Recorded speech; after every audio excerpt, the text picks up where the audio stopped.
Bapatla ecclesia of Jehovah Messiah channel నుండి వచ్చు మరి యొక్క సందేశానికి స్వాగతం. మతం యొక్క అసత్య బోధన నుండి పరిశుద్ధులకు ఒకసారే అప్పగింపబడిన బోధల్లోనికి దేవుడు మిమ్మల్ని నడిపించును గాక. ఈ సందేశం మీకు మీ కుటుంబానికి ఆశీర్వాదకరంగా ఉంటుంది గాక. ఈ ప్రపంచంలో అతిపెద్ద సమస్య అపవాది క్రియేట్ చేసింది శుభవార్త అర్థం కానికుండా ఏమిటి అంటే మనుష్యుల మధ్య భేదములు కలుగచేయటం, మనుష్యులను జాతుల ప్రకారంగా విడదీయటం. ఇండియాలో అయితే కుల వ్యవస్థలాగా మానవులందరినీ వేరువేరుగా చేసి ప్రాంతములను బట్టి, స్కిన్ కలర్ను బట్టి, భాషను బట్టి, మతములను బట్టి, కులములను బట్టి రకరకాల భేదములు చేసి, అంటే వారి జీవితం ఏంటో వారికి అర్థం కానికుండా చేసి యేసు ప్రభు మార్గం అసలే అర్థం కానికుండా చేస్తున్నది ఎవరు?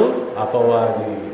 ఇంత భయంకరమైన పరిస్థితులు ఉండటం బట్టి నిజమైన శుభవార్త అందరికీ చేరట్లేదు. ఒకవేళ విన్నా కూడా వారికి అర్థం కావట్లేదు.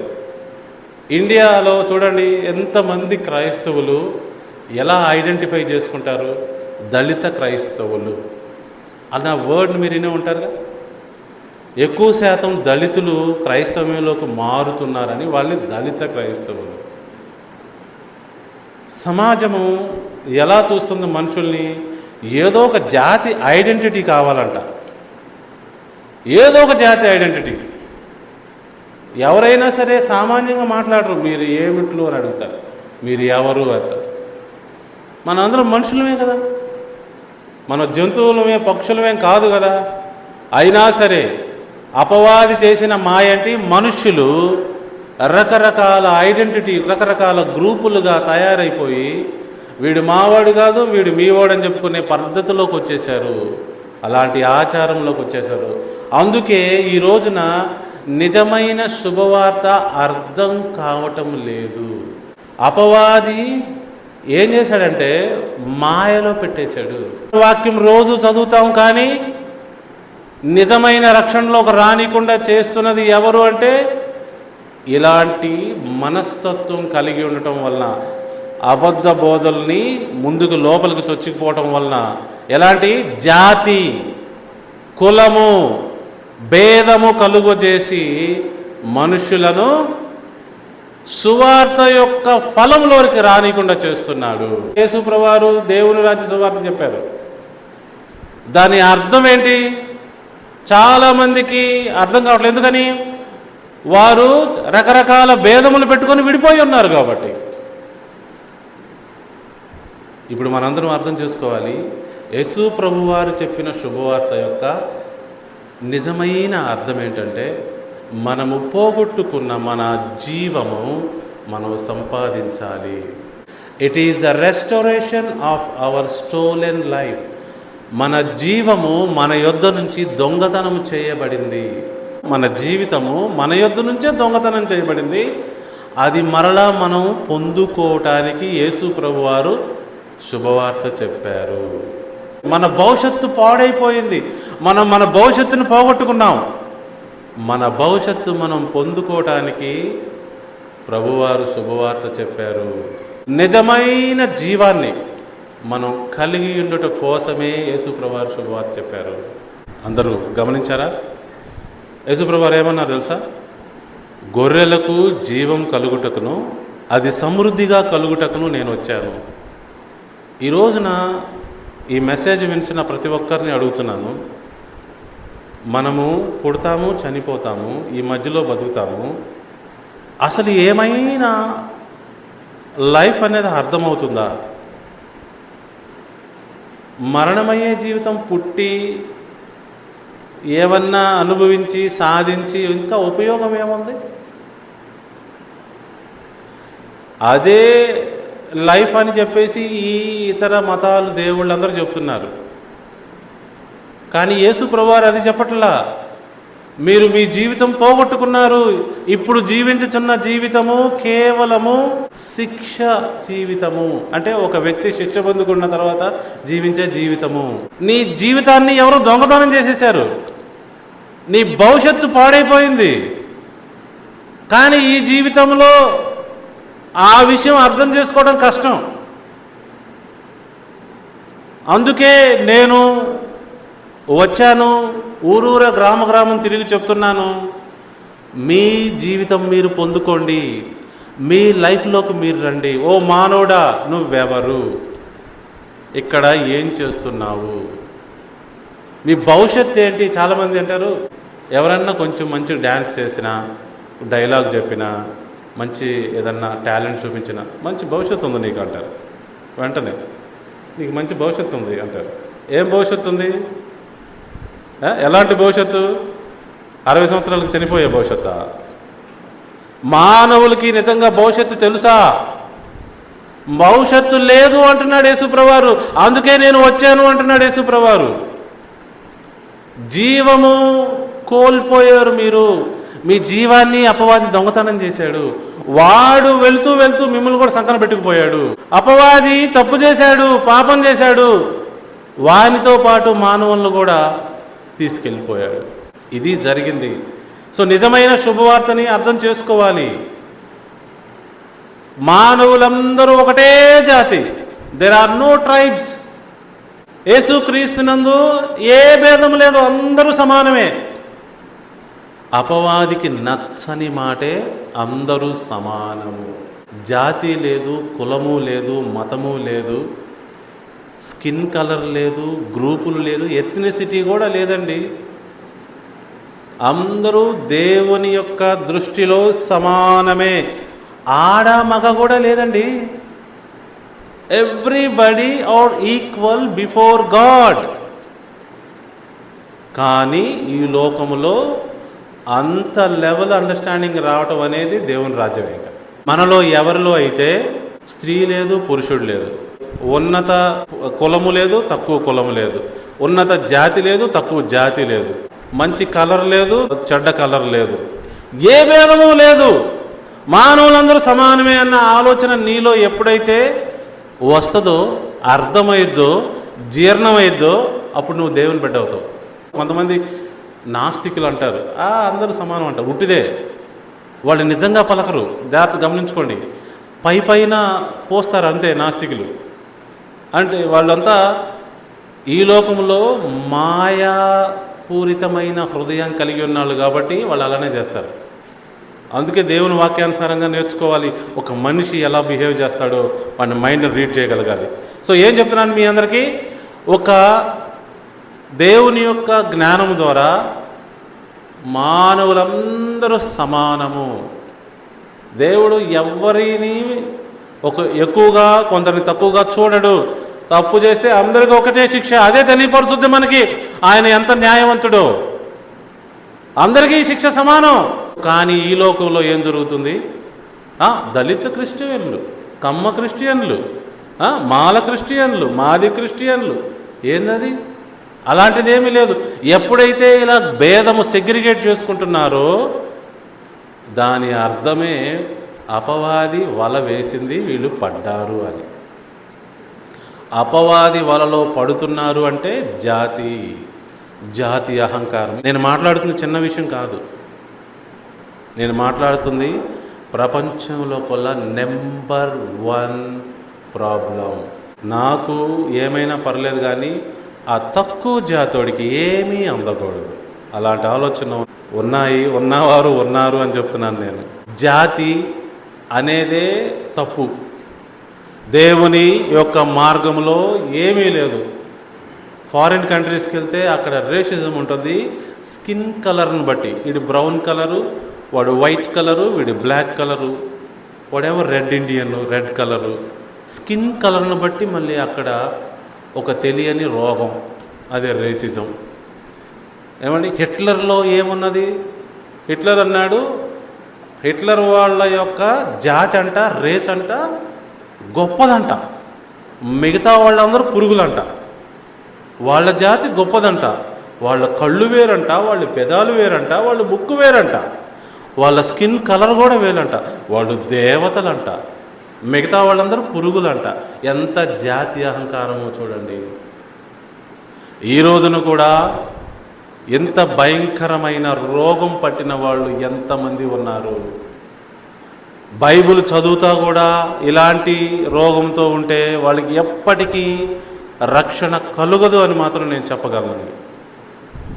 యేసు ప్రభువారు ఏం చెప్పారు? యేసుక్రీస్తునందు అందరూ సమానమే, పక్షపాతమే లేదు, చిన్నోడని లేదు, పెద్దోడని లేదు, ఎవరైనా సరే ఒక్కటే, ఏ భేదం లేదు దేవుని యొక్క రక్షణలో, ఏ భేదం లేదు దేవుని యొక్క శిక్షలో కూడా. గొప్పవాడు లేడు, చిన్నవాడు లేదు, అందరికి ఒకటే శిక్ష. పాపం చేస్తే శిక్షే. దేవుని యొక్క ధర్మశాస్త్రం అదే చెప్తున్నది. అందరూ గమనించుకోవాలి. All are equal before the life that God offers through the Jesus Christ. యేసుక్రీస్తు ద్వారా మానవులకి అనుగ్రహించుతున్న జీవము అందరికీ సమానమే. What a beautiful statement that was. మనం చిన్ననాటి నుంచి పెరిగిన పరిస్థితులు, ఈ లోకంలో చూస్తున్న పరిస్థితులు మన మనసులను నిజముగా చెరిపేస్తాయండి, చెరిపేస్తాయి. ఆటోమేటిక్గా రాంగ్ ఆలోచిస్తారండి. మనం చెప్తున్నా కూడా రారండి. నేను ఎన్నోసార్లు చెప్పాను, ఉదాహరణ మళ్ళీ చెప్పమంటారా? ఒక కుక్కని గొలుసులు కట్టేశారు, 10 రోజుల వరకు కట్టేశారు, ఎదురుగా మాంసం ముక్క పెడుతున్నారు. అది వెళ్ళటానికి ట్రై చేస్తుంది, గొలుసు అక్కడితో ఆగిపోతుంది కాబట్టి వెళ్ళలేకపోతుంది. అలా 10 రోజులు జరిగింది. 11వ రోజు గొలుసు తీసేశారు, మాంసం ముక్క ఎదురుగా పెట్టారు, కుక్క అక్కడి దాకా వెళ్ళి వెనక్కి తిరిగి వస్తుంది. ఇప్పుడు పొరపాటున చాలామంది దగ్గరికి వెళ్ళి తక్కువ జాతి అని నమ్మి 100 సంవత్సరాలుగా జీవించుతున్న వారి దగ్గరికి వెళ్ళి, అమ్మ అట్లా కాదమ్మా, మీరు మనుషులే, అందరితో సమానం అని చెప్తే, లేదయ్యా, వాళ్ళే అంటారు, లేదయ్యా మేము తక్కువ జాతి వాళ్ళం, మీ కాళ్ళ దగ్గర ఉంటాం బాంచన్, మీ కాళ్ళు పట్టుకొనే బతుకుతాం. ఎందుకని? వాళ్ళు బ్రెయిన్ వాష్ అయిపోయింది. ఈ రోజున మీరు నమ్మండి నమ్మకపోండి, దాదాపు 80% మంది ప్రజలు ఇలాంటి బ్రెయిన్ వాష్తోనే బతుకుతున్నారు. మేము మాలోళ్ళం, మేము మాదిగోళ్ళం, మేము కాపు, మేము కమ్మ, లేకపోతే మేము ఫలానా అవండి, ఇలాంటి జాతి ఐడెంటిటీతో బతకడానికే ఇష్టపడుతున్నారు. మనందరం మానవులమని దేవుడు చెబుతున్నాడు. మీరందరూ మానవులు, మనం అర్థం చేసుకోవాలి. మనందరం మానవులు అని మనకి ఎప్పుడు అర్థమైంది? ప్రభువారు ఏమన్నారు యేసుక్రీస్తు ద్వారా? మీరు నిన్ను వలె నీ పొరుగు వారిని ప్రేమించవలెను. ఇదేంటో తెలుసా? ఇది సమానత్వపు మాట. జాతి, మతము, కులము ఎలాంటివి లేని మాట ఏంటో తెలుసా? నిన్ను వలె నీ పొరుగు వారిని ప్రేమించవలెను. He is equal to you. ఎక్కడైతే ఈక్వాలిటీ లేదో అక్కడ దేవుని రాజ్యం లేదు. ఒక్కొక్క సంఘంలో అంట, ఒక పక్కనే ఒక కులపోళ్ళు, ఇంకో పక్కనే ఇంకో కులపోళ్ళు, ఆ మూలనే ఇంకో కులపోళ్ళు, ఆ మూలన ఇంకో కులపోళ్ళు కూర్చుంటారు. అది దేవుని సంఘము కాదు, అది సాతాను సమాజము. నేను రాసిస్తా. మానవులందరూ సమానము, జాతి లేదు, మతము లేదు, కులము లేదు, ఏమీ లేదు. నేను ఫలానా క్రైస్తవులు అని చెప్పుకుంటే అసలు అది ఇంకా తీసేయి, డిస్క్వాలిఫైడ్. ప్రభువారు చెప్పిన మాటలు మనం అందరూ గమనించాలి. ప్రభువారు ఆడ మగకే తేడా తెలపట్లేదండి. ఇంకా ఏంటి? All are equal before God అంటుంటే కొన్ని వచనాలు చూద్దామా? గలతీయులకు రాసిన పత్రిక 3వ అధ్యాయం 28వ వచనం. ఈ రోజున సువార్త చాలామంది జీవితాల్లో ఫలితం ఎందుకు తీసుకురావట్లేదంటే, ముందు వాళ్ళు సువార్త వినలేదు, విన్నా కానీ ఫలితం లేదు. కారణం ఏంటంటే ఈ యొక్క జాతి అనే అహంకారము, ఈ జాతి అనే భేదం ఉండటం వల్ల మనం తక్కువ వాళ్ళము, వాళ్ళు ఎక్కువ వాళ్ళు, మనం చిన్నోళ్ళము, వాళ్ళు పెద్దోళ్ళు, మనం ఆడవాళ్ళము, వాళ్ళు పురుషులు అని ఈ రకమైన భేదములు ఉండటం వలన గలతీయులకు రాసిన పత్రిక 3వ అధ్యాయము 28వ వచనము, ఇందులో యూదుడని గ్రీసు దేశస్థుడని లేదు. యూదులంటే ఇశ్రాయేలులు, దేవునితో హిస్టరీ కలిగిన వాళ్ళు. గ్రీకు దేశస్థుడంటే అన్యజనుడు. అరే అన్యజనుడు స్వజనుడు అనే భేదమే లేదంటే యేసుక్రీస్తునందు సమానం అంటే వాళ్ళు. ఇంకొక మాట అన్నాడు చూడండి, దాసుడని స్వతంత్రుడని లేదు. అంటే ఏంటి తెలుసా? ఆ రోజుల్లో బానిసత్వం ఉండేది. దాసుడు వాడికి అసలు ఫ్రీడమే ఉండేది కాదు. అలా బానిసకి యజమానికి యేసుక్రీస్తు దగ్గరకు వస్తే వాళ్ళిద్దరూ సమానమే. ఏంటి సార్, వాడు నా కింద పనిచేసేవాడు, వాడు నేను సమానమా అని యేసు ప్రభు ముందు అన్నాడు అనుకో ఎవరన్నా, ప్రభువారు ఎస్ అంటాడు. ఎస్ అంటాడు ప్రభువారు.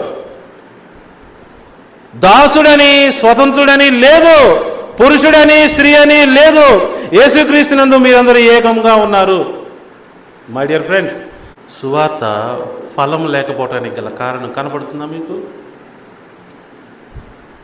మీరు యేసుక్రీస్తునందు విశ్వాసం ఉంచి యేసుక్రీస్తు సంబంధులు అయితే ఇంకా మీకు కులంతో మతంతో ఏంటి గోల? మీకు కులంతో మతంతో పని ఏంటి? నాకు అర్థం కావట్లేదు. మనిషిమి అంతే, మనం దేవుని సంబంధిమి, దేవుని రాజ్య పౌరుడిమి. నిన్ను వలె నీ పొరుగువారిని ప్రేమించమన్నాడు ప్రభువారు. రోజు నీతి కార్యాలు చేయమన్నాడు, ఇతరులది ఆశించద్దన్నాడు, దొంగతనం చేయొద్దన్నాడు, అబద్ధాలు చెప్పొద్దన్నాడు, నరహత్య చేయొద్దన్నాడు, వ్యభిచరించొద్దన్నాడు, తల్లిదండ్రులను గౌరవించమన్నాడు. ఇవన్నీ లేవు కదా ఆ రాంగ్ భక్తిలో. అందుకే వాళ్ళు సువార్త యొక్క ఫలాన్ని పొందుటలేదు. మారు మనసుకు తగిన ఫలములు ఫలించమన్నాడు ప్రభువారు. ఒక్క ఫలం లేదు. సత్క్రియలు చేయమన్నాడు, ఏది ఒక్క సత్క్రియ లేదు. సువార్త వింటున్నా కూడా సువార్త ఫలం లేదు. కారణం ఏంటి?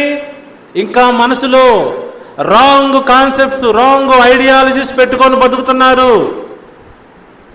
అందువల్లనే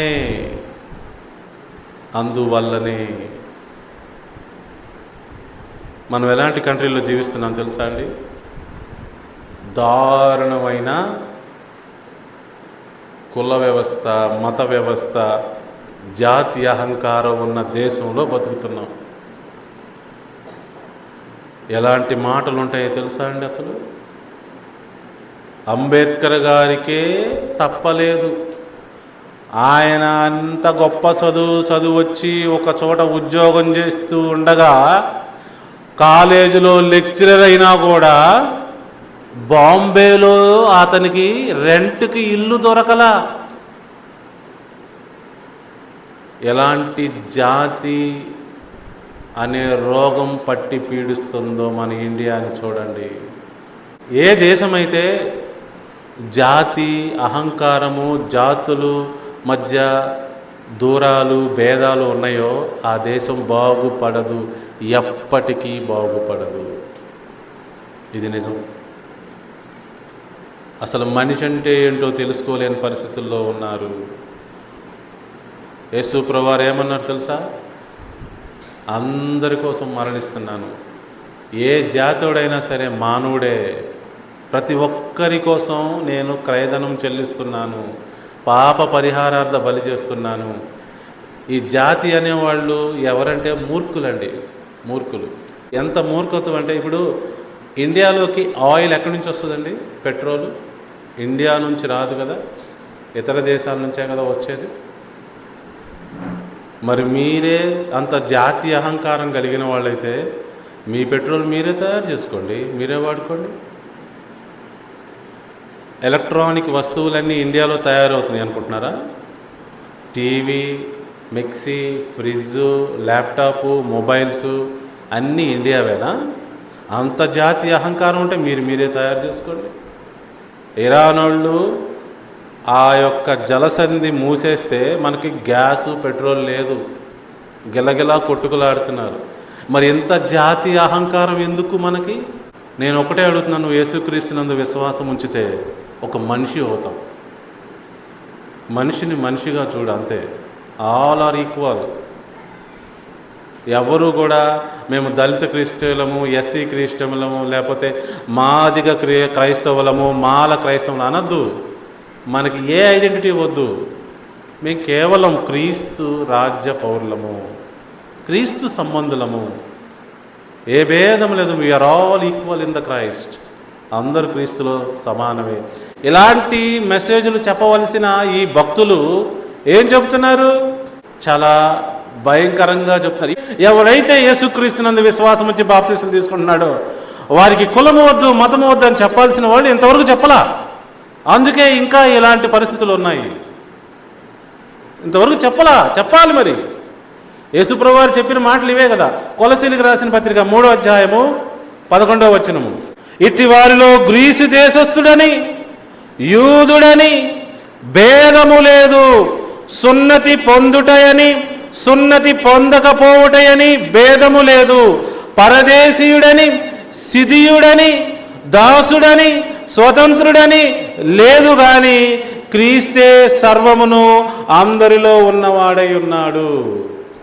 ఎంత స్పష్టంగా చెబుతున్నాడు. సిద్ధియుడు అంటే ఏంటి తెలుసా? ఒకటే కింద రాసేది చూడండి, అనాగరికమైన ఒక జనము.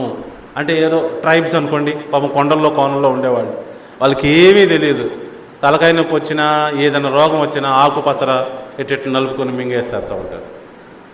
హాస్పిటల్ అంటే ఏంటో తెలియదు వాళ్ళకి. అనాగరికమైన జనం. ఎలాంటి జనమైనా యేసుక్రీస్తునందు సమానం అంటున్నాడు పౌలు భక్తుడు. కానీ ఈ మెసేజ్ ఎక్కడ దాకెళ్ళింది? సిగ్గు లేని బోధకులారా, సిగ్గు ఎగ్గు లేని బోధకులారా, ఏం బోధిస్తున్నారు మీరు? యేసు ప్రభువారు చెప్పింది, భక్తుడు చెప్పింది ఏంటంటే మనం అందరము సమానమే. ప్లీజ్ ఆ ఐడెంటిటీ తీసేయండి. యేసుక్రీస్తునందు ఒకే వ్యక్తులు అని చెప్పండి. ఇన్ని ఐడెంటిటీస్ ఎందుకు? అది ఎప్పుడో తీసేస్తే బాగుండేది. ఇప్పటికి ఇంత ప్రాబ్లం ఇంకా క్రియేట్ చేస్తున్నారు. ప్రియా దేవుని బిడ్డలారా, ఆ రిజర్వేషన్ కూడా అంబేద్కర్ గారు కేవలం 20 yearsకి ఇచ్చినట్టున్నాడు. తర్వాత తీసేయాలి.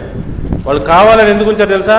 ఇది రిజర్వేషన్ తీసేస్తే కులాలన్నీ ఆటోమేటిక్గా మటుమాయం అయిపోతాయని. రిజర్వేషన్ కారణం చేత కులాలు నన్ను అడిగితే 4 గీసుకోవడానికి కూడా ఉపయోగపడిన కులం నాకెందుకంటాడు పేదోడు, ఒకవేళ వాడికి అర్థమైతే.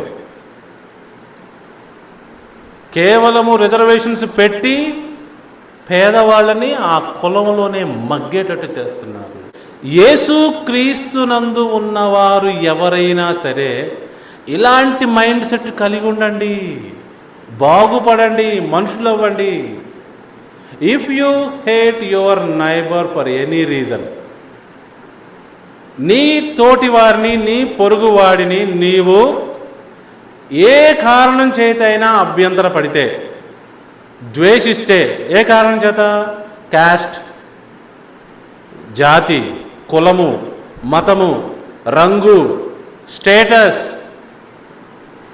తర్వాత జెండర్, వీటి ద్వారా మీరు ఒక వ్యక్తిని తోలనాడితే, తక్కువగా చూస్తే, you are automatically disqualify yourself for the life.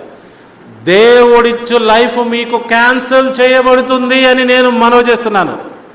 మీరు గనక ఒక వ్యక్తిని జాతి, కులము, మతము, రంగు, జెండర్, లింగభేదము వీటి ద్వారా చూసి అతన్ని తక్కువ చేసి మాట్లాడినా,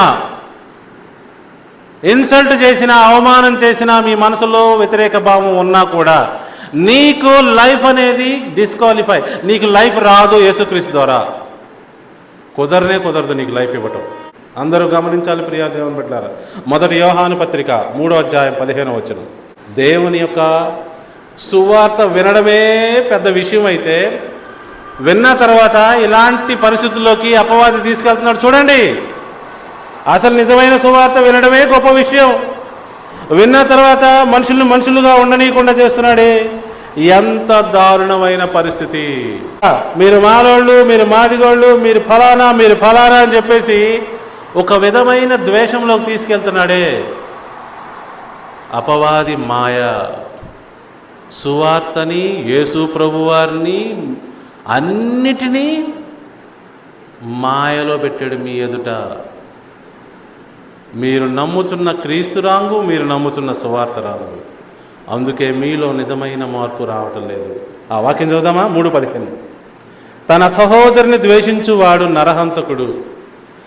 ఏ కారణము చేతైనా నీవు నీ సహోదరుని ద్వేషిస్తే నీవు నరహంతకుడవే, నువ్వు పాపివే. ఏ నరహంతకుని యందును నిత్య జీవం ఉండదని మీరు ఎరుగుదురు కదా. తెలుసా మీకు ఇది? నరహంతుడికి దేవుడు రాజ్యానికి వారసుడు కాదు కదా. సో కాబట్టి ఏం అర్థం చేసుకోవాలి? తన సహోదరుని ద్వేషిస్తున్నాడు అంటే ఏ కారణం చేత? జాతి కారణం చేత, కులం కారణం చేత, స్త్రీ అని చెప్పేసి లేదా పురుషుడు అని చెప్పేసి ఏదో కారణం చేత నువ్వు ద్వేషించినా నీవు దేవుని రాజ్య పౌరుడు కాదు. 2వ అధ్యాయంలో కూడా రండి, 9వ వచనం. 2వ అధ్యాయము 9వ వచనం. వెలుగులో ఉన్నానని చెప్పుకొనుచు తన సహోదరుని ద్వేషించువాడు ఇప్పటి వరకు ఇంకను చీకటిలోనే ఉన్నాడు. 11వ వచనం. తన సహోదరుని ద్వేషించువాడు చీకటిలో ఉండి చీకటిలోనే నడుచుచున్నాడు. చీకటి అతని కన్నులకు గుడ్డితనము కలుగు చేశాను కనుక తానెక్కడికి పోతున్నాడో అతనికి తెలియదు. ఎంత ప్రాథమిక సత్యము ఇది! ఎంతమంది ఏమిటి, నేను ఒక విషయం చెప్తున్నాను. కుల వివక్ష ఉన్నది ఇండియాలో అని చెప్తారు. మొన్న కోర్టు తీర్పిచ్చిన తర్వాత ఎంతో కాలం నుంచి వివక్షకు గురైన ఒక జాతిని వాళ్ళు క్రైస్తవులుగా మారారనే ఒక నెపంతో వారికి రాజ్యాంగం ఇస్తున్న స్టేటస్ని, రిజర్వేషన్స్ని తీసేస్తే ఎస్సీ ఎస్టీ అట్రాసిటీ కేసు పెట్టలేవు, అర్హత నీకు లేదని తీసేస్తే అది ఎంత కఠినమైన మనసు మీరు ఆలోచించండి. కొంచెం ఆలోచించండి. ఇంకా వివక్ష ఉన్నదనా, కోర్టు కూడా వివక్ష చూపుతున్నదనా దాని అర్థము? ఆలోచించండి ప్రియాదేవుని. ఎన్నో వందల సంవత్సరాలుగా వివక్షకు గురైన వాడు ఒక మతం మారితేనంట ఇక వాడికి చట్టం నుంచి ఏ రక్షణ ఉండదు అని కోర్టు తీర్పిచ్చిందండి. ఆ కులంలోనే ఉంటే మీకు వివక్ష తగలకుండా చూసుకుంటాము, కానీ అందులో నుంచి బయటకు వస్తే మాత్రం మీకు వివక్ష తగలకుండా చూసుకునే బాధ్యత మాది కాదు అంటుందండి కోర్టు. ఆలోచించారా ప్రియదేవుని బిడ్డలారా? ఎంత భయంకరమైన పరిస్థితి మన దేశంలో ఉన్నదో ఆలోచించాలి. క్రైస్తవులని పేరు పెట్టుకుంటున్నారు చాలామంది, మతంలో ఉంటున్నారు చాలామంది. మీకు ఇంకొక ఐడెంటిటీ ఎందుకు? క్రైస్తవ మాల, క్రైస్తవ మాదిగ, క్రైస్తవ కమ్మ, క్రైస్తవ ఫలానా ఫలానా ఎందుకు నీకు? క్రైస్తవ రెడ్డి, క్రైస్తవ కాపు, ఇలాంటి ఐడెంటిటీ ఎందుకు నీకు? ఒక్క ఐడెంటిటీ సరిపోదా? ప్రియ దేవుని బిడ్డలు ఆలోచించండి. అపవాది మాయ ఇది అని నేను చెప్తున్నాను. మనిషిని ఏదో ఒక విధంగా సపరేట్ చేసి వాడిని ద్వేషించే విధంగా చేస్తుంది. ఇప్పటికే భయంకరమైన ఐడియాలజీ మీదంతా, మీ బతుకులంతా ఏంటది? తోటి మానవుడిని అంటాం అనమాట. మీరంతా, మీ బతుకులంతా, మీ స్థాయి అంతా ఎంత ఏముంది? వాడికి జ్ఞానం ఇస్తే నీకంటే ఎక్కువగా పైకి వెళ్ళగలడు. దేవుడు ప్రతి వ్యక్తికి ఒకే బ్రెయిన్ ఇచ్చాడు, ఒకే ఆలోచన క్రమం ఇచ్చాడు. ప్రతి వ్యక్తిలో కూడా రక్తమే ప్రవహిస్తుంది, రక్తంలో ప్రాణం ఉన్నది. ఒక వ్యక్తిని ఇక్కడి నుంచి తీసుకెళ్ళి అమెరికాలో పెంచి 20 సంవత్సరాల తర్వాత తీసుకొస్తే వాడు ఇంగ్లీషే మాట్లాడతాడు, బాగా సివిలైజ్డ్గా ఉంటాడు. తను పెరుగుతున్న వాతావరణాన్ని బట్టి అలా తయారయ్యాడు, అంతే, సింపుల్. మీరన్నట్టు వీరు ఎప్పటికీ బాగుపడలేరు అన్న ఐడియాలజీ తప్పు. ప్రియదేవుని బిడ్డలారా, ఆలోచిస్తున్నారా? ఎన్నో పోరాటాలు జరిగినాయి, జరుగుతున్నవి, జరగబోతున్నాయి కూడా ఈ విషయంలో. కానీ మానవుడు దేవుని వాక్యాన్ని తప్పుగా అర్థం చేసుకుంటున్నారు కదా. యేసు క్రీస్తునందున్న వారు ఎలాంటి వారు? అందరూ అర్థం చేసుకోవాలి, సమానమే.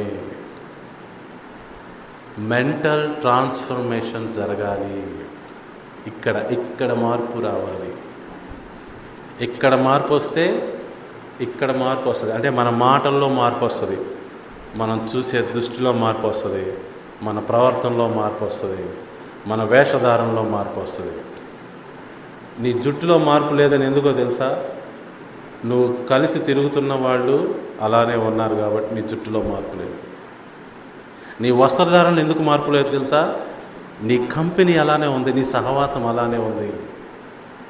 నీ మాటల్లో మార్పు ఎందుకు లేదు తెలుసా? నీ సహవాసం వాళ్ళతోనే ఉన్నది, వాళ్ళలాగే మాట్లాడుతున్నావు నువ్వు. ఏమండి ఏమన్నారు? నువ్వు రోజు కలిసే 6 వ్యక్తుల యొక్క యావరేజే నువ్వు అంట. నువ్వు రోజులో ఎంతమందిని కలుస్తున్నావు? ఒక 6 తీసుకుందాం. ఆ 6 యొక్క యావరేజే నీ మాటలు, నీ ప్రవర్తన, నీ వస్త్రధారణ మొత్తం. నువ్వెవరితో కలుస్తున్నావు? నేను రోజంతా మా మామయ్యతో ఉంటా. అయితే మీ మామయ్య ఎలా ఉండి ఉంటాడు? అట్లయితే నేను రోజంతా మా తాతతో ఉంటా. అయితే మీ తాత ఇలా ఉండుంటాడు. మనం అందరం అంతేనండి, మనందరం అంతే. అర్థమవుతుందని నేను చెప్పేది? కొత్తగా ఏం జరగదు లైఫ్లో. We are the product of what we have as an environment. ఆ ఎన్విరాన్మెంట్ యొక్క ప్రోడక్ట్స్ మేము మనము. సో యేసుక్రీస్తునందు ఏం చెప్తున్నాను? ఎలాంటి భేదం లేదు, అందరూ సమానం అని చెప్తున్నా. మనం పోగొట్టుకున్నది ఏంటి? లైఫ్. మనం పోగొట్టుకున్నది మన భవిష్యత్తు. మనం పోగొట్టుకున్నది మన అద్భుతమైన జీవితము, మన అండర్స్టాండింగు. అది ప్రభువారు మరలా ఇవ్వాలంటున్నాను. మళ్ళీ చెప్తున్నానండి, జాతి కారణం చేత, కులం కారణం చేత, మతం కారణం చేత, పేదరికం కారణం చేత, ఆస్తి కారణం చేత, వంశం కారణం చేత, లింగము కారణం చేత, అంటే జెండర్ కారణం చేత ఒక వ్యక్తిని నువ్వు తోలనాడితే నీకు యేసుక్రీస్తునందు రక్షణ కలగదు, కలుగనే కలగదు. ప్రభువారి యొక్క మెసేజ్ ఒకటే, అందరూ సమానము. దాసుడు లేడు, స్వతంత్రుడు లేడు, స్త్రీ లేదు, పురుషుడు లేడు, అందరూ సమానమే దేవుని యొక్క మార్గములోకి. కాబట్టి అందరూ గమనించుకోవాలి, అలాంటి సువార్త మనం వినాలి. ఇది దేవుని రాజ్య సువార్త. ఈ సువార్తలోకి మనం రావాలి. ఎంతమందికి అర్థమవుతుంది? ప్రభువారు ఏమని గట్టిగా చెప్పారు? You should love one another. నీవు నీ పొరుగు వారిని ప్రేమించాలి, అంతే. ఇది సలహా కాదు. చూద్దాంలేండి, ప్రేమిద్దాం, టైం ఉన్నప్పుడు ప్రేమిద్దాం, లేకపోతే అవకాశం ఉంటే ప్రేమిద్దాం, అలా లేదు. ఇప్పుడు 10 ఆజ్ఞలు ఇక్కడ రాశాను చూడండి. ఇవి మీకు సమయం ఉంటే చేయటం కాదు, ఇవి ఆజ్ఞలు, ఇవి ఆప్షన్స్ కాదు. ఇవి మనం కుదిరితే కప్పు కాఫీ అన్నట్టుగా కాదు, ఇవి కుదిరించుకొని చేయాల్సినవి. ఇవి సలహాలు కాదు, ఆజ్ఞలు. ఆజ్ఞకి సలహాకి తేడా తెలుసా మీకు? ఆజ్ఞ ఎవరిస్తారు? అధికారి ఇస్తాడు. నీవు నీ జీవితం మీద దేవుడిని అధికారిగా చేసుకున్న తర్వాత నీకు ఆజ్ఞ ఇస్తాడు, సలహా ఇవ్వడు. ఒకవేళ నువ్వు ఆజ్ఞ పాటించకపోతే నీకు శిక్ష వేస్తాడు. అమ్మా పర్లేదమ్మా, అట్లా అట్లా అని ఓదార్చడు, బుజ్జగించడు. ఆయన నీ అధికారి అయ్యాడు కదా. అందుకే ఫస్ట్ ఏముంది? ఆజ్ఞ. నేను తప్ప మీకు వేరొక అధికారి ఉండకూడదు. ఆయన అధికారిగా నువ్వు చేసుకున్న తర్వాత ఆయన బుజ్జగించడు, ఆయన ఆజ్ఞ పాటించినప్పుడు శిక్ష వేస్తాడు. ప్రియా దేవుని బిడ్డలారా, ఆలోచించండి. సో నిన్ను వలె నీ పొరుగువారిని ప్రేమించడం అనేది ఆజ్ఞ. ఆజ్ఞ అండి, ఆజ్ఞ, సలహా కాదు. సమయం ఉంటే ఫాలో అవ్వండి, మీకు ఎట్లా కుదిరితే అలా చేయండి అన్నట్టు కాదు. అది అలా ఆలోచించకూడదు. మనం ఎదగాలి, ఆలోచనలో ఎదగాలి. సో కాబట్టి ప్రియా దేవుని బిడ్డలారా, equality is not just an idea. రాసుకోండి అది. Equality is not just an idea, it is a requirement. దేవుని వాక్యం ప్రకారము సమానత్వం అనేది ఒక సలహా కాదు, సూచన కాదు, ఒక ఐడియా కూడా కాదు. అదేంటి? అది రిక్వైర్మెంట్, అది ఖచ్చితంగా జరగవలసినది. మీరు రంగు కారణం చేత, లేకపోతే ఆ కారణం చేత, లేకపోతే కులము మతం కారణం చేత ఏ వ్యక్తినైనా తోలనాడితే, అందం కారణం చేత కూడా ఏ వ్యక్తినైనా తోలనాడితే మీరు లైఫ్కి డిస్క్వాలిఫై అయిపోతారు. గుర్తుపెట్టుకోండి. ఎవరైనా మీ దృష్టిలో బాగాకపోతే సరిచేయటానికి ప్రయత్నించండి. సరిచేయండి, అంతవరకే. సరికాకపోతే దేవుడికి అప్పగించండి. ఓకే, ప్రియా దేవుని బిడ్డలారా, అందరికి అర్థమవుతుందా నేను చెప్పేది? మత్తయి సువార్త 7:12 యేసు ప్రభువారు చెప్పిన శుభవార్త, దేవుని రాజ్య సువార్త. అది అర్థమయ్యి మనసులో దూరి జీవితంలో ఫలం రావాలంటే ఎన్ని అడ్డంకులు ఉన్నాయో చూడండి. ఎన్ని రకాల అడ్డంకులు. యేసుక్రీస్తు సంబంధం అనుకొని కులాలు పట్టుకొని మతాలు పట్టుకొని వేలాడుతున్న వారులారా, ఎంత దారుణమైన పరిస్థితిలో ఉన్నారో మీకే తెలియదు. మీరు ఎన్నటికీ రక్షణ పొందలేరు. No identity required for you. యేసుక్రీస్తు నందు ఉండటమే ఒక ఐడెంటిటీ. అయితే దేవుని రాజ్య పౌరుడివి, లేకపోతే కాదు, అంతవరకే ఐడెంటిటీ.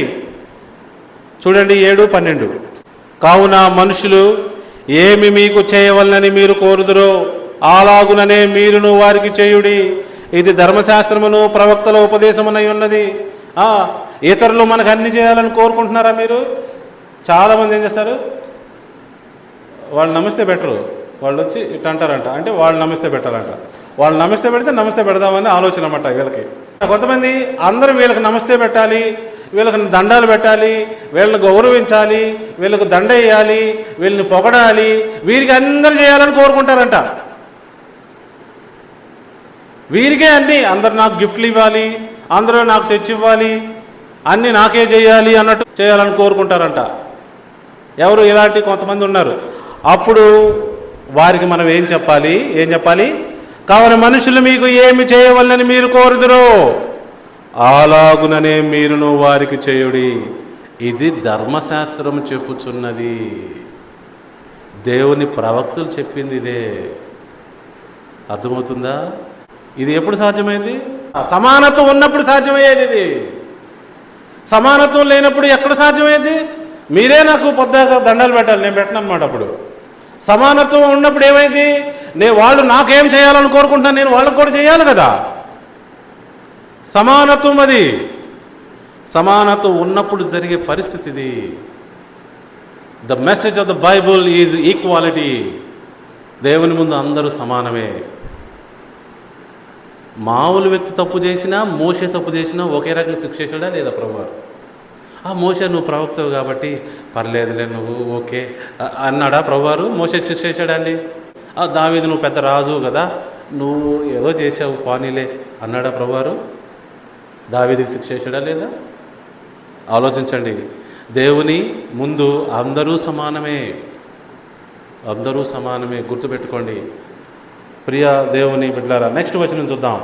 రోమా 2:11. చాలామందిలో ఈ రోగం ఉంటుంది. ఏం రోగం చెప్పండి?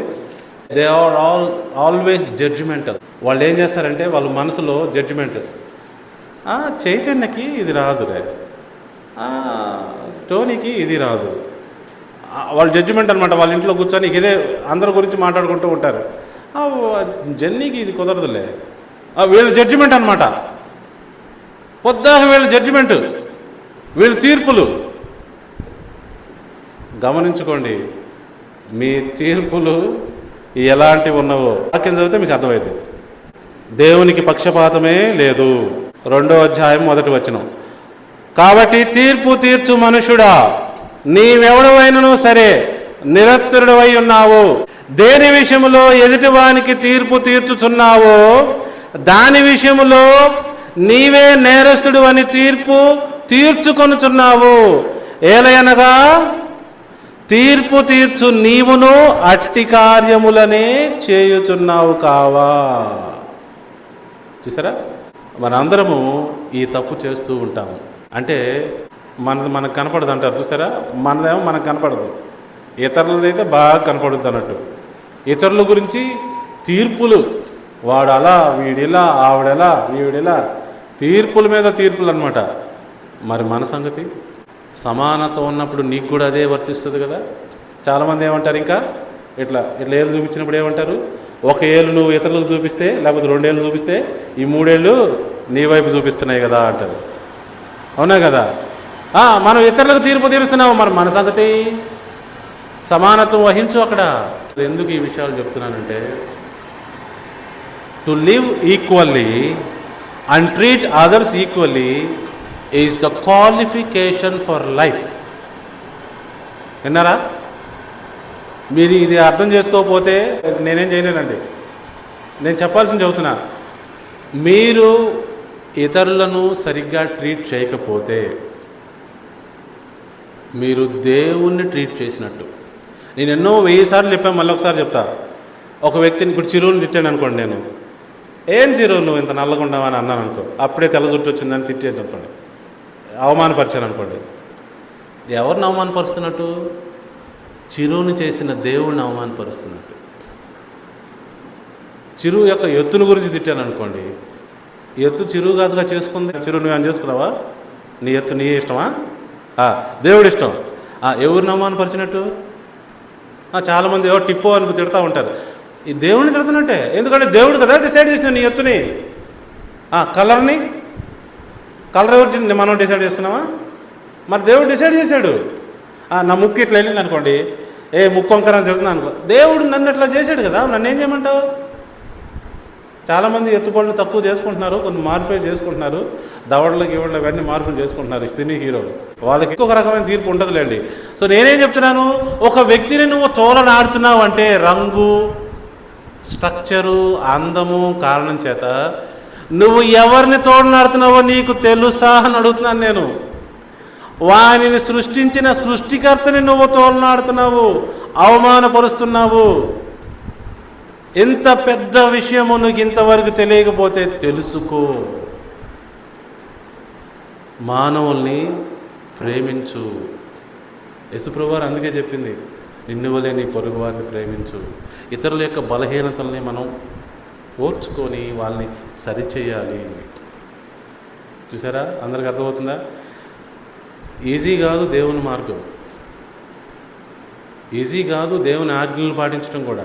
తప్పుడు పనులు చేయడం ఈజీ. ఆ యొక్క రైలు కట్ట పక్కన, ఆ ట్రాక్ పక్కన మొక్కలు ఎవ్వరు నాటరు, అవే పెరుగుతాయి, ఈజీగా పెరుగుతాయి. ఆ రైల్వే వాళ్ళు వచ్చి ప్రత్యేకంగా మళ్ళీ నరికేసి వెళ్ళాలి, అరే మనం ఈ పెంచలేదు అయినా పెరుగుతున్నాయి అని. కానీ అట్లా మంచి మంచి మొక్కలు పెరగమనండి. అక్కడ ఒక మామిడి మొక్క, ఒక దానిమ్మ మొక్క, ఒక నేరేడు మొక్క అట్లా పెరగమనండి, పెరగవు. నీ జీవితంలో, నా జీవితంలో ఎదవ వేషాలన్నీ ఈజీగా పెరుగుతాయి. బుద్ధిహీనత ఈజీగా పెరుగుతుంది. ఇతరులను ద్వేషించటం, అవమానపరచటం, ఎక్కిరించటం ఇవన్నీ చాలా ఈజీ. మంచితనము, నీతి, పరిశుద్ధత మంచి మొక్కలు లాంటివి, అవి కష్టపడి పెంచాలి. అంత ఈజీగా మనలో పెరగవవి. అందుకే దేవుని మార్గము ఎంత ఇరుకు మార్గం అన్నాడు యేసుప్రభువారు. ముఖ్యంగా ఈ లోకంలో, ఈ దుష్ట ప్రపంచంలో, ఈ దుష్టుని లోకంలో, అపవాది అధికారి కలిగిన ఈ లోకంలో నువ్వు నీతిగా జీవించడం అంటే టఫ్, తిరుగులేదు దానికి, చాలా కష్టం. అడుగు తీసి అడుగు వేయలేని పరిస్థితుల్లో ఉంటుంది ఒక్కోసారి. అందుకే ఇరుకు మార్గం అన్నాడు ప్రభువారు. మరి ఆలోచించండి, చిన్ననాటి నుంచి మంచి మంచి అలవాట్లు, మంచి మంచి ఆలోచన క్రమం ఎంతో తర్ఫీదు నొందితే కానీ పైకి వెళ్ళి 20 సంవత్సరాలు వచ్చిన తర్వాత అన్నీ ఈజీ అవ్వు, అంత సులభం కాదు. 20 సంవత్సరాలప్పుడు ఒక ఎట్లాంటి కష్టమైన పాట చెప్పినా అవలీలగా పాడుతున్నాడంటే అర్థం ఏంటి? చిన్ననాటి నుంచి ఎంత చక్కగా నేర్పబడిందో పాట, ఎంత అద్భుతంగా చిన్ననాటి నుంచి నేర్చుకున్నారు. అంత సులువుగా రాదు కదా సడన్గా పాట. 4 తిరగదు కదా, 4 మందమైపోద్ది, ఒక్క ఓడు కూడా పలకదు సరిగ్గా. ఏదైనా అంతే. పాప జీవితము చిన్ననాటి నుంచి అలవాటైతే 25 సంవత్సరాల తర్వాత దాన్ని వదులుకోవటం కష్టమైపోద్ది. ఆ పాపంలోనే చిక్కుబడిపోతాడు. అర్థమవుతున్నా కూడా రాలేడు. అది నీతి అని తెలుసు, అది మంచి అని తెలుసు, వాళ్ళు మంచోళ్ళని తెలుసు, అది మంచి మార్గం అని తెలుసు. నిస్సహాయులుగా దూరం నుండి చూడటం తప్ప ఏమీ చేయలేని పరిస్థితి. కదలలేడు, మార్పు చెందలేడు. ఏమర్థమవుతుంది మీ అందరికీ ప్రియ దేవుని బిడ్డలారా? యేసు ప్రభువారు ఎవరు? ఒక పరిశుద్ధుడు, ఒక నీతిమంతుడు, ఒక ప్రేమామయుడు, ఒక దయామయుడు, దేవునికి ఒక మంచి కుమారుడు, తప్పిపోకుండా మాట విన్న మంచి కుమారుడు. ఆ కుమారుని లెక్క మనందరిని కావాలని కోరుతున్నాడు ప్రభువారు. ఇంకొక విషయం ఉన్నది. పౌలు గారు పేతురు గారిని నలుగురిలో బహిరంగంగా మరి ధిక్కరించాడు. గలతీయులకు రాసిన పత్రిక అందరి ముందు సరిచేశాడు పేతురు గారిని. ఎవరు? పౌలు గారు. పేతురు యేసు ప్రభుతో 3.5 సంవత్సరాలు తిరిగినాడు. పౌలు యేసు ప్రభు వారితో ఫిజికల్గా తిరగలేదు పాపం. అయితే ధర్మశాస్త్రాన్ని బాగా అవపోసన పట్టినాడు పౌలు గారు. అంత బాగా చదివాడు కాబట్టి యేసు ప్రభు వారు హోలీ స్పిరిట్ ఇవ్వగానే ధర్మశాస్త్రం అంతా క్లియర్గా పిక్చర్ వచ్చేసింది. పేతురు ఇంకా భయపడుతున్నాడు. ఇక్కడ సందర్భం ఏంటో చూద్దామా? 11 నుండి 14 చదివితే మనకు అందరికీ అర్థమవుద్ది. జాగ్రత్తగా గమనించండి. నేను ఇవన్నీ చదవను కానీ క్లుప్తంగా స్టోరీ చెప్తా. అక్కడ అన్యజనులతో పేతురు గారు కూర్చొని భోజనం చేస్తూ ఉంటారు. ఒక అన్యజనుల ప్రాంతంలో పేతురు గారు అన్యజనులతో భోజనం చేస్తూ ఉంటారు. సడన్గా యాకోబు యొద్ద నుండి కొంతమంది వస్తారు. యెరూషలేములో ఉన్న యాకోబు యొద్ద నుండి కొంతమంది వస్తారు. రాగాల్నే వాళ్ళు యూదులు కదా, ఇతనేమో యూదుడు, అన్యజనులతో కూర్చొని భోజనం చేస్తున్నాడు. ఏమన్నా అనుకుంటారేమోనని భయపడి గబగబా లేచిపోతాడు. భోజనం చేసేవాడు లేచిపోతాడు. ఈ విషయము పౌలు గారు గమనిస్తారు. పౌలు గారు గమనించి ఏమంటాడంటే, ఎందుకు ఇలా మీరు ప్రవర్తిస్తున్నారు? భేదం ఎందుకు చూపుతున్నారు? క్రీస్తునందు అందరూ సమానమే కదా. మీ వాళ్ళు వచ్చారని చెప్పేసి అన్యజనుల మధ్య కూర్చొని భోజనం చేస్తున్న నువ్వు లేచిపోతావా? ఇది న్యాయం కాదు కదా పేతురు. ఇది దేవుని వాక్యానుసారం కాదు కదా పేతురు. పెద్దవాడు నువ్వే ఇలా ఎందుకు చేస్తున్నావని నలుగురిలో పట్టుకొని అడుగుతాడు. నువ్వు యూదుడిలాగా ప్రవర్తించావు, ఇక్కడ దేవుని సంబంధిలాగా ప్రవర్తించలేదు. అక్కడ ఒక మంచి మాట ఉంటుంది, చూద్దాం. 14వ వచనం చూడండి. వారు సువార్త సత్యము చొప్పున క్రమముగా నడుచుకొనపోవుట నేను చూచినప్పుడు అందరి ఎదుట కేఫాతో నేను చెప్పినదేమనగా. మ్యాటర్ స్పష్టంగా ఉంది, మళ్ళీ గమనించండి. ఏంటంట? సువార్త సత్యము చొప్పున క్రమముగా నడుచుకోవట్లేదంట పేతురు గారు. బ్యూటీ అక్కడ చూడండి ఎంత బాగుందో. మరి సువార్త సత్యము చొప్పున క్రమంగా ఎలా నడుచుకోవాలి? అందరూ సమానమే. నువ్వు అన్యజనులతో భోజనం చేస్తున్నావు, కూర్చొని చెయ్యి. ఇంకా వాళ్ళు అన్యజనులు ఎందుకు అవుతారు? మనందరము దేవుని కుటుంబ సభ్యులము, వేరే ఐడెంటిటీ లేదు, అందరూ కూడా దేవుని కుటుంబ సభ్యులే. ఈ సొంతోళ్ళు యాకోబు యొద్ద నుంచి వచ్చారని చెప్పేసి నువ్వు గబగబా లేచేవే పేతురు, ఇలా ఎలా ప్రవర్తిస్తావు నువ్వు? అంటే నువ్వు సువార్త సత్యము క్రమము చొప్పున ఎందుకు నడుచుకుంటలేదు అని అడుగుతున్నాడు పౌలు గారు. నీవు యూదుడవై ఉండి యూదుల వలె కాక అన్యజనుల వలె ప్రవర్తించుచుండగా. నిజానికి యూదుడు అంటే దేవుని నిజమైన సంబంధి. నువ్వు దేవుని నిజమైన సంబంధమై ఉండి అలా నడుచుకోవట్లేదు, ఇంకా అన్యజనులు ఎలా నడుచుకుంటారు అంటున్నాడు. అంతే, సింపుల్. నీవు యేసుక్రీస్తు సంబంధి అయ్యుండి యేసుక్రీస్తు సంబంధిలాగా నడుచుకోకపోతే అన్యజనులు ఇంకా ఎలా నడుచుకుంటారు? వారు ఇంకా భయపడతారు కదా. ఇక్కడ కూడా జాతి వచ్చింది, జాతి. ఇప్పటికి కూడా ఇశ్రాయేలీలు ఆ జాతి అహంకారంతోనే ఉంటారు. వారికి ఒక బుక్ రాసుకున్నారు వాళ్ళు, టాల్ముడ్ అని. దానిలో ఉంటాయండి చాలా సిద్ధాంతాలు, పద్ధతులు. అది బైబిల్ కాదు, వాళ్ళ మత పెద్దలు రాశారు అది. నేను గత వారం అంతకుముందు వారమో చెప్పాను, యోధా మతము క్రీస్తు పూర్వం 500 సంవత్సరం నుంచి ఏర్పడింది. అంతకుముందు ఉన్నది అది ఇశ్రాయేల్ రాజ్యము, అది వేరు. అది మతముగా మార్పు చెందింది ఎప్పుడు? క్రీస్తు కంటే ముందు 5 సంవత్సరాల క్రితమే అది మతం అయిపోయింది. అక్కడి నుంచి దేవుడు వెళ్ళిపోయాడు, ఏ ప్రవక్తను పంపలేదు. మతంగా మారిపోయింది, మతాచారాలు వచ్చేసినాయి. మతం పూర్తిగా దేవాలయం అంతా కొంతమంది మనుషుల చేతుల్లోకి వెళ్ళిపోయింది. పేరుకు మాత్రం బైబిల్ ఉంది అంతే. జరుగుతున్నదంతా వాక్య వ్యతిరేక విధానాలే. అందుకే మధ్యలో దేవాలయం కూడా పడగొట్టబడుద్ది. ఆ తర్వాత వీళ్ళే మళ్ళీ ఒక యుద్ధం చేసి గెలిచి దేవాలయాన్ని కట్టుకుంటారు. దాన్ని మళ్ళీ సెకండ్ టెంపుల్ పీరియడ్ అంటారు. అర్థమవుతుందండి? సో మతములో పుట్టి పెరిగిన పౌలు మతాన్ని వదిలేసి యేసుక్రీస్తు సువార్త సత్యము క్రమంలో ఉండగా యేసు ప్రభువుతో కలిసి తిరిగిన వాడైన పేతురు అలా ఉండకపోవటం చూసి పౌలు బహిరంగంగా గద్దించాడండి. అయితే పేతురు ఎదురు చెప్పడండి, సరి చేసుకుంటాడు. పేతురు యేసుక్రీస్తు ఉన్నవాడు కదా, అంతేగాని నేను పెద్దని నాకే చెప్తావు నువ్వు అంటలా.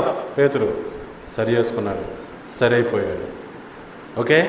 సో కాబట్టి చిన్ననాటి నుంచి ఏర్పడిన ఆ యొక్క ఐడియాలజీ, మెంటాలిటీ ఇప్పుడు నేను చెప్పానని పోదండి అందరిలో సడన్గా. యేసుప్రభువు వారు చెప్పారని కూడా పోదు, ఎవరో చెప్పారని పోదు. అది మీలో అర్థమైతేనే పోతుంది. మనకి బోధపడాలి. ఇక్కడ వింటున్న వారందరికీ మళ్ళీ చెప్తున్నాను, నేను చెప్పానని మీరు మారరు, యేసుప్రభువు వారు చెప్పారని మారరు, ఎవరో మీకు అది గ్రహింపు కావాలి, బుర్రలోకి దూరాలి. అప్పుడే అది మనలోకి ప్రవేశించి మనలో ఫలితాన్ని తెస్తుంది.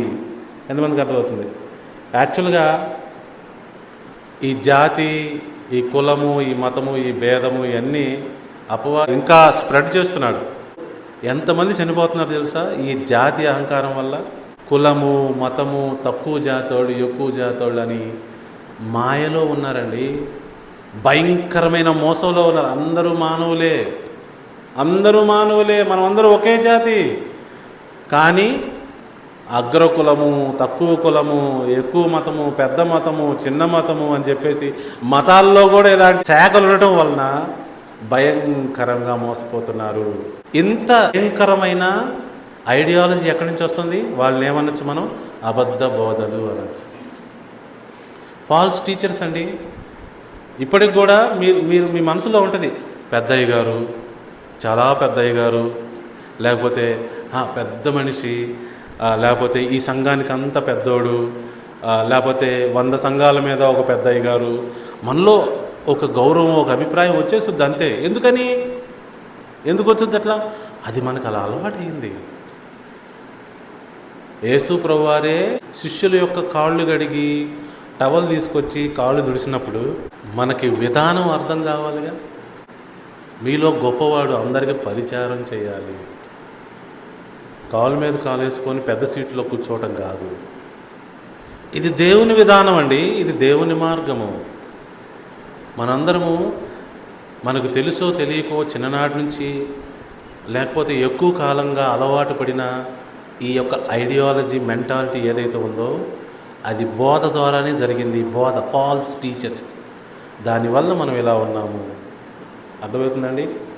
సో క్లియర్గా యేసుప్రభువు వారు చెప్పారు, తప్పుడు బోధకులతో జాగ్రత్త అని. ఎక్కడ చెప్పాడు? 7:15 మత్తయి సువార్త 7:15 చూడండి. యేసుప్రభువు వారు ముందే చెప్పాడు, మీలో తప్పుడు సిద్ధాంతాలకి గల కారణం ఏంటి?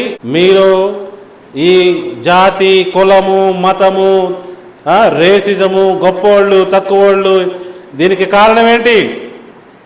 15వ వచనం 7:15 అబద్ధ ప్రవక్తలను గూర్చి జాగ్రత్త పడుడి. వారు గొర్రెల చర్మం వేసుకొని మీ వద్దకు వచ్చురు కానీ లోపల వారు క్రూరమైన తోడేళ్ళు. ఎలా తెలుస్తుందండి?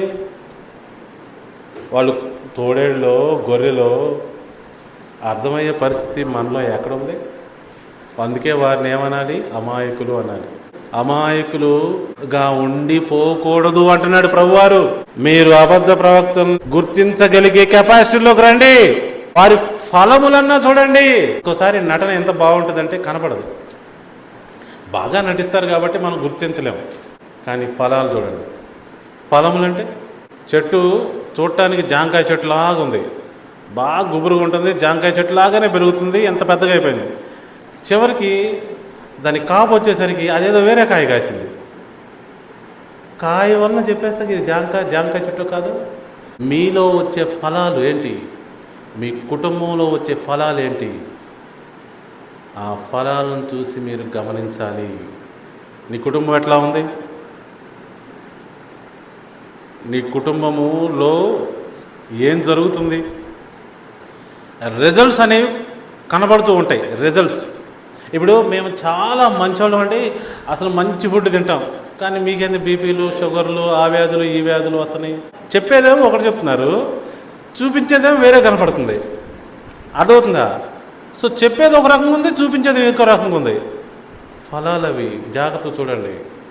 మేము మంచి ఫుడ్ తింటామండి, ఆరోగ్యంగా తింటాము, అది ఇది అని చెప్తున్నారు అనుకోండి. ఓకే, మీరు ప్రతి వారం ఎందుకు హాస్పిటల్కి వెళ్తున్నారు? మీకేంటి ఆ ప్రాబ్లం? ఆ రోగం ఏంటి? బిల్లలు ఎందుకు వేసుకుంటున్నారు? ఏం ప్రాబ్లం తెలిసిపోద్ది కదా. సో మీరు ఫలాల వలన తెలుసుకుంటారు మీలో నిజముగా ఏమి ఉన్నది అని. మీరు ఏమి నమ్మారు, ఏమి చేస్తున్నారో మీరు చెప్పనవసరం లేదు. ఆరోగ్యం గురించి మీరు చెప్పనవసరం లేదు, జ్ఞానం గురించి మీరు చెప్పనవసరం లేదు, మీరు మేధావులో కాదో మీరు చెప్పనవసరం లేదు, మీ ఫ్యామిలీ చాలా అద్భుతమైందో మీరు చెప్పనవసరం లేదు. మీ ఫలాలు మీ పిల్లల్లో కనపడుతూ ఉంటాయి. కనపడుతుందండి. మరి భక్తుడండి, మంచి భక్తుడు జీవితంలో కనపడుతూ ఉంటుంది. మీరు అందరిని చూసి మోసపోవద్దు. సో ఫాల్స్ టీచింగ్ వలన ఎక్కువ శాతం ఈ జాతి వచ్చింది. మత ప్రబోధకుల చేతుల్లోనే ఉంది అంతా. ఫాల్స్ ప్రాఫిట్స్ ఉన్నారు ఈ ప్రపంచంలో, వారిని గమనించుకోవాలి. మరి నెక్స్ట్ ఇక అపవాది లోకం. సువార్త అర్థం కానికుండా చేస్తున్నది ఎవరో చూపించి నేను ముగిస్తాను. 2 కొరింథీ 4:4 దేవుని స్వరూపమైన క్రీస్తు మహిమను కనబరుచు సువార్త ప్రకాశము వారికి ప్రకాశింపకుండా నిమిత్తము ఈ యుగ సంబంధమైన దేవత అవిశ్వాసులైన వారి మనోనేత్రములకు గుడ్డితనము కలుగ చేసెను. అదిగోండి, అసలు ఈ లోకములో ఇన్ని రకాలుగా గుడ్డితనాన్ని కలుగు చేస్తుంది అపవాది. నేను ఈ మెసేజ్ స్టార్ట్ చేసినప్పుడు చెప్పా, సువార్త ఏం తెస్తుంది మన జీవితంలో? మన యొద్ద నుంచి దొంగతనం చేయబడిన మన జీవాన్ని మనకి ఇప్పిస్తుంది. సువార్త మనం కోల్పోయిన మన భవిష్యత్తుని మనకి ఇప్పిస్తుంది. సువార్త మనకు జీవాన్ని కలుగజేస్తుంది. లేకపోతే ఇక్కడ బతుకుతూ ఇదే లైఫ్ అనుకుంటూ ఇక్కడే మగ్గిపోయి చనిపోతారు మీరు అని ప్రభువారు చెప్పారు. ఓ గొర్రెలారా, మీరు గొర్రెలుగా ఉండటానికి కాదు నేను వచ్చింది.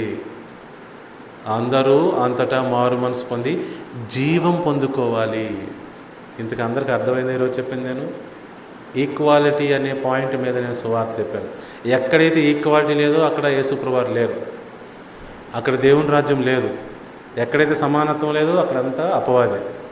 ఈ లోకంలో ప్రాథమికంగా ఈ లోకం దేని మీద నడుస్తుందంటే జాతి, కులము, మతము, రేసిజము, రంగు, ఇవన్నీ భేదాలు కలుగు చేస్తూనే నడుస్తూ ఉన్నది ఈ లోకము. సో ఆలోచించండి, అర్థం చేసుకోండి. మనం కూడా సువార్త విషయంలో ఫలించలేకపోవడానికి గల కారణం కూడా ఇదే కావచ్చు. గమనించుకొని ప్రతి ఒక్కరూ మారు మనసు నిజముగా పొంది దాని యొక్క ఫలాలు అందరూ పొందుకోవాలని కోరుకుంటూ, ఫలించాలని కోరుకుంటూ ఈనాటి సువార్త సమయం సందేశాన్ని ముగిస్తూ ఉన్నాను.